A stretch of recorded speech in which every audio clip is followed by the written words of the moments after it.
एक छोटे से गांव में एक बुजुर्ग महिला रहती थीं। सभी उन्हें प्यार से अम्मा कहते थे। अम्मा का जीवन बहुत सादा था। वे अपने छोटे से घर के पास की जमीन पर खेती करतीं, सब्जियां उगातीं और उसी से अपनी रोजी रोटी चलाती थीं। वह अकेली थीं, लेकिन संतुष्ट और खुश रहती थीं। एक दिन अम्मा के आंगन में एक भूखा बंदर आ गया। अम्मा ने उसे देखा और स्नेह से अपने पास बुलाया। वह रसोई में गईं, एक बर्तन में खाना लेकर आईं और उसे खिलाया। बंदर भी बड़ा समझदार था। अगले दिन वह फिर आ गया। अब यह रोज का सिलसिला बन गया। बंदर आता, अम्मा उसे प्यार से खाना खिलाती, कभी कभी फल भी देती। धीरे धीरे वह अम्मा के साथ खेत में काम में भी हाथ बटाने लगा। समय के साथ अम्मा और बंदर के बीच गहरा रिश्ता बन गया। अम्मा उसे अपने बेटे की तरह मानने लगी और बंदर भी अम्मा से बहुत लगाव करने लगा। एक दिन बंदर रोज की तरह आंगन में आया, लेकिन अम्मा कहीं दिखाई नहीं दी। उसने कुछ देर इंतजार किया, फिर बेचैनी में घर के अंदर गया। देखा, अम्मा बिस्तर पर लेटी हैं, बहुत बीमार हैं। यह देखकर बंदर की आंखों में आंसू आ गए।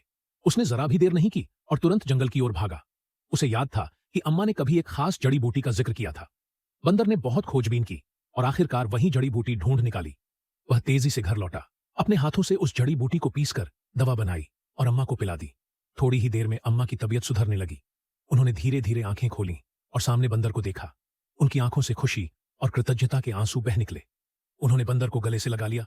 उस दिन के बाद से अम्मा और बंदर का रिश्ता और भी गहरा हो गया। गांव के लोग उनकी इस अनोखी दोस्ती की मिसाल देने लगे। एक सच्चे प्यार और अपनापन की कहानी, जो इंसान और जानवर के बीच की सीमाएं मिटा देती है।